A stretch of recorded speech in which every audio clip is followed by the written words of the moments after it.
Mega கூட்டணினா போட்டியிடக்கூடிய தொகுதிகள் எண்ணிக்கையில் AIADMK compromise பண்ணிக்கணும். மெகா கூட்டணி இல்லை, தாவேக்கா வேண்டாம் அப்படின்னு ஒரு ரிஸ்க் எடுக்கிறாங்க அப்படின்னா வெற்றிக்கான சதவீதம் அங்கே சிக்கலாக இருக்கும். ஆனால் திருமிகு லட்சுமி அதில் மாறுபடுறாங்க. விஜய் வந்தால் தான் ஜெயிக்க முடியும் அப்படின்னு ஒரு நிலைமை இல்லைன்றாங்க. விஜய் வராமலேயே அதிமுக நினைக்கக்கூடிய மெகா கூட்டணியை கட்டமைச்சிட முடியுமா? அது அவங்களுக்கு 2026 ஆட்சிங்கிறத நோக்கி நகர்த்திடுமா? அவங்களுக்கு அடுத்த வருஷம் நேரம் எல்லாம் முடிஞ்சிருக்கும். ஆக்சுவலாக இதில் இந்த கூட்டணி அதிமுக கூட்டணியோட 2 பெரிய சவால்னு கூட எடுத்துக்கலாம். 2 சவால் நான் பார்க்குறேன்னா, முதல்ல தொகுதி பங்கீடு. அதுக்கு நிச்சயமாக எடப்பாடி பழனிசாமி அவர்கள் கண்டிப்பாக ஒரு மிட்டிகேஷன் பிளான் வச்சிருப்பார். ஸோ அது ஒன்றும் சிக்கல் இருக்காது. ஏன்னா 179 இடங்களில் போட்டிட்ட போன தடவை இந்த தடவை ஒரு 40 இடங்களை குறைத்துக்கிட்டு அது தேமுதிக வராத 2021 கூட்டணி இல்லாதவர்களுக்கு பகிர்ந்து கொடுக்கறதுக்கு வாய்ப்பு இருக்குது. இப்போ 23 இடத்துல பாமக இருந்தால் 25-30 இடங்களுக்கு கொடுக்கலாம் அவங்களுக்கு. நிச்சயமாக பாஜக கண்டிப்பாக கிளைம் பண்ணுவாங்க, அவங்களுக்கு ஒரு 25 கூட கொடுக்கலாம்.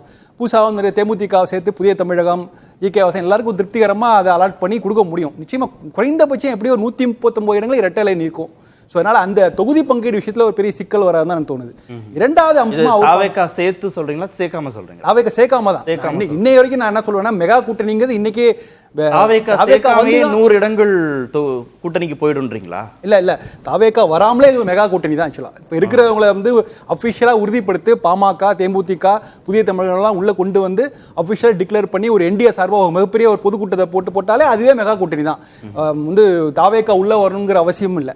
ரெண்டாவது, நீங்க தாவேக்கா ஒரு ஃபேக்டர் இல்லை. அவங்கள பொறுத்த வரைக்கும் கூட்டணிக்கான கதவுகள் அடைக்கப்பட்டு விட்டன. அது என்னைக்கு பிரசாந்த் கிஷோர் பேசினாரோ அதோட முடிஞ்சிச்சு. இப்போ தாவேக்கா கூட்டணினா அவங்க தான் கூட்டணி அமைக்கணும் வழியா வேற எந்த கூட்டணி இடம்பெற முடியாத நிலைமையில தான் இருக்கு. அவங்க தலைமையில தனித்து தான் கூட்ட முடியும். ரெண்டாவது, நீங்க இப்போ இந்த கூட்டணி கணக்குகள் இப்போ ஒரு பக்கம் தொகுதி பங்கீடு ஏதோ ஒரு கால்குலேட் பண்ணி கொண்டு வர முடியும். பெரிய சிக்கல் என்னன்னா, பாஜக எதிர்ப்பு அதை தான் முன்வைக்க போறாங்க திமுக கூட்டணி. அதை எப்படி கையாள்வது அப்படின்னு பார்க்கும்போது, யாரால் அதிமுக தன்னுடைய சக பார்ட்னர்ஸ் இருக்காங்கல்ல, யாரால் ரொம்ப எஃபிஷியண்டா அதை ஹேண்டில் பண்ண முடியும் அப்படின்னு பார்க்கும்போது அந்த தான் ப்ரெஃபரன்ஸ் கொடுப்பார் எடப்பாடி. நம்மளை விட அதிகமாக திமுக எதிர்ப்பை முன்வைக்கிற ஒரு கட்சி, அதே சமயத்தில் பாஜக எதிர்ப்பு, பாஜகவுடைய கொள்கைக்கு உங்களுக்கு என்ன வேறுபாடு இருக்குது அப்படின்னு பாஜக வரும்போது அதை எதிர்கொள்ளக்கூடிய கட்சியா இருக்கணும்.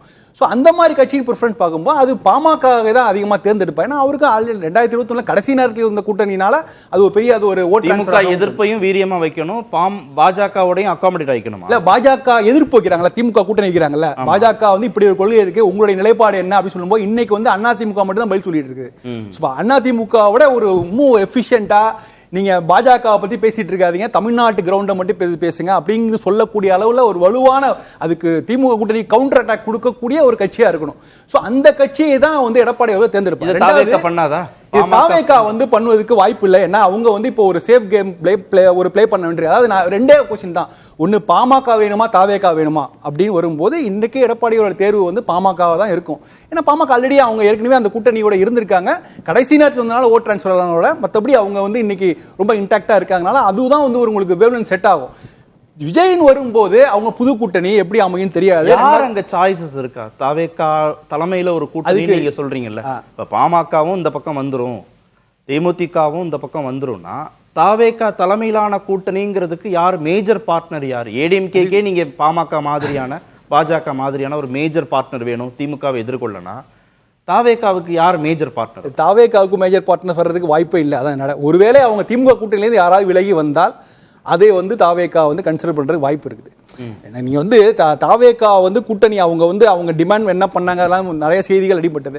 அவங்களுடைய எதிர்பார்ப்பு அதிகமா இருக்கு, அவங்கள அன்டெஸ்டட் இதெல்லாம் சொன்னா கூட இன்னைக்கு அதிமுக கூட்டணிக்கு அது போல ஒரு அன்டெஸ்டட் கூட இல்ல, ஒரு நம்பகமான பார்ட்னர்ஸ் வேணும். நம்பகமான பார்ட்னர், அவங்க கூட நீண்ட நாளுக்கு தோழமை கட்சியா இருக்கிற பார்ட்னர். 2 பேரும் எதிர்க்கிற, அது ஆமா, திமுகவும் எதிர்க்கிற, அதிமுகவும் எதிர்க்கிற நம்பகமான பார்ட்னர்ஸ் விஜய்க்கு வேணும்.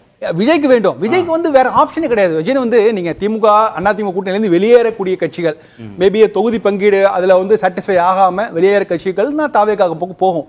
பட் நான் என்ன சொல்றேன்னா, தாவேக்காவை அதிமுக உள்ளே இழுவதற்கான வாய்ப்புகள் குறைவாயிட்டு. ஏன்னா முன்னாடி நீங்க எல்லா காலையும் அதிமுக எடப்பாடி அவர்கள் முடிவு பண்ண. எனக்கு அதுல ஒண்ணு மட்டும் கிளாரிஃபை பண்ணுங்க. நீங்க எல்லா கதவுகளும் அடைச்சாச்சுன்னு சொல்றீங்க இல்லையா, தாவேக்காவுக்கு கூட்டணிக்கான கதவுகள், அந்த இடத்துல அதிமுக இருந்துச்சு. தாவேக்கா வந்தா நல்லா இருக்கும் அப்படின்னு அதிமுக நினைச்சு தாவேக்கா டிமாண்ட் பண்ணக்கூடிய இடத்துல இருந்தாங்க. ஆனா இப்போ பாஜகவுடன் கூட்டணி அப்படின்றத உறுதிப்படுத்தி பாமகவும் வந்துரும் தேமுதிகவும் வந்துருன்ற ஒரு நிலைமையை ஊர்ஜிதப்படுத்தின பிறகு இங்க டிமாண்ட் பண்ற இடத்துல தாவேகா இல்ல இன்னும் கொஞ்சம் இறங்கி போக வேண்டிய இடத்துலயோ, தொகுதிகள் எண்ணிக்கையை குறைத்துக் கொள்ள வேண்டிய இடத்துலயோ, இல்ல நாங்களும் கூட்டணிக்கு வர்றோம்னு சொல்ல வேண்டிய இடத்துலயோ தாவேகா இருக்கிறதா தானே புரிஞ்சுக்கணும். அதிமுக கூட்டணியை நோக்கி நகருது தாவேகா அப்படின்னாலே அவங்க சரி நாங்க ஒரு நம்பர் 2 நம்பர் 3 நம்பர் 4 கூட இருக்கிறதுக்கு தயாரா இருக்கும் அந்த கூட்டணியில. அதாவது எங்களுக்கு பாமகவோட பாஜகவோட குறைவான இடங்கள் கொடுத்தா கூட போதும் அப்படின்னு ஒரு நிலைமை வந்தால்தான் இந்த கூட்டணிக்குள்ள வர்றதுக்கான வாய்ப்பு இருக்கு. குறைந்தபட்சம் சரிசமமாவது 25 கொடுங்க அப்படின்னு சொல்லலாம். ஆனா அதுக்கெல்லாம் வாய்ப்பு இல்லை. ஏன்னா ஒரு எதிர்பார்ப்புல அதிகமா எடுத்து வச்சிருக்கிறதுனால அதுக்கான வாய்ப்புகள் இல்லை. ரெண்டாவது, இந்த கூட்டணி கணக்குகள் கண்டிப்பாக தொகுதி பங்கீடுங்கிற மிகப்பெரிய சிக்கல் இருக்குது. ஏன்னா அது அண்ணா திமுக கூட்டணி இல்லாத விஷயம் இங்க இருக்கிற விஷயம். ஏன்னா அங்க வெறுமனே திமுக எதிர்ப்பை மட்டும் முன்வைக்க மாட்டாங்க. சரி நாங்க திமுக எதிர்ப்பை வைத்து களமாடுகிறோம், ஆனா எங்களுக்கு என்ன அப்படிங்கிற விஷயத்தை டிமாண்ட் பண்ணுவாங்க. இங்க இருக்கிற பாமக, தேமுதிக, புதிய தமிழகம், ஜி.கே. வாசன் கட்சி கூட அதை டிமாண்ட் பண்ணுவாங்க. சென்ற முறை நாங்க 6 இடத்துல நின்னோம், எங்களுக்கு குறைந்தபட்சம் 6 இடங்கள்னு சொல்லுவாங்க. ஏன்னா வெறும் திமுக எதிர்ப்பு மட்டும் இல்ல, அவங்கள சாட்டிஸ்ஃபை பண்ணோம்.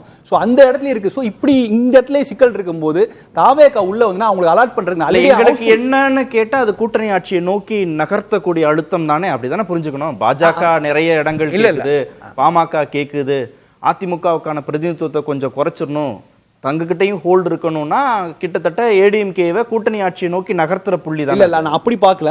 நீங்க இங்க இருக்கிற கட்சிகளுக்கு அவங்க சர்வைவலுக்காக தேவைப்படுது. பாமகவுக்கு குறைந்தபட்சம் அவங்க 23 இடங்களை போட்டிட்டு 5 இடங்கள் தான் பெற்றாங்க சென்ற இடத்துல.